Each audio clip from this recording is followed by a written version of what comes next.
అపర్ణాదేవి అయితే కావ్యతో ఇలా అడుగుతూ ఉంటుంది. నువ్వు నీ భర్తకి విడాకులు ఇవ్వనని చెప్పావు. దాని అర్థం నీ భర్తతో కలిసి ఉంటాననే కదా!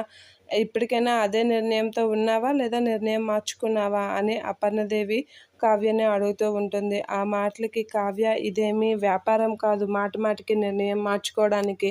ఇది సంసారం. సంసారం అంటే మాట మాటకి నిర్ణయాలు మార్చుకుంటారా ఏంటి అని కావ్య అడుగుతూ ఉంటుంది. నేను నా భర్తతోనే కలిసి ఉండాలనుకుంటున్నాను అని అపర్ణతో అంటూ ఉంటుంది. ఆ మాటలకి అయితే ఇప్పుడు చూడు అని చెప్పి ఈ ఒప్పంద పత్రం మీద సంతకం పెట్టు. మాయతో రాజుకి పెళ్లి చేస్తాను. అది నీకు నో అబ్జెక్షన్ అని చెప్పి నో అబ్జెక్షన్ ఫామ్ మీద సంతకం పెట్టు అని అపర్ణాదేవి కావ్యతో అంటూ ఉంటుంది. ఆ మాటలకి కావ్య ఒకసారిగా షాక్ అవుతూ ఉంటుంది.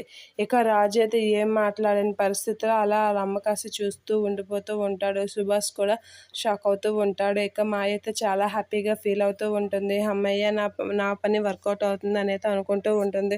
ఇక రుద్రాని కూడా హ్యాపీగా ఫీల్ అవుతూ ఉంటుంది. ఇక అందరూ అయితే ఒకసారిగా షాక్ అవుతూ ఉంటారు. ఏంటి మా వదిన ఎంతైనా రాజుకి మాయనిచ్చి పెళ్లి చేయాలనుకుంటుందని అందరూ ఆలోచిస్తూ ఉంటారు. ఇక బామ్మ వాళ్ళైతే ఏం మాట్లాడకుండా అపర్ణ నిర్ణయాన్ని వద్దని చెప్పలేక అలా అపర్ణ కసి చూస్తూ ఉండిపోతూ ఉంటారు. మాయ అయితే చాలా హ్యాపీగా ఫీల్ అవుతూ ఉంటుంది.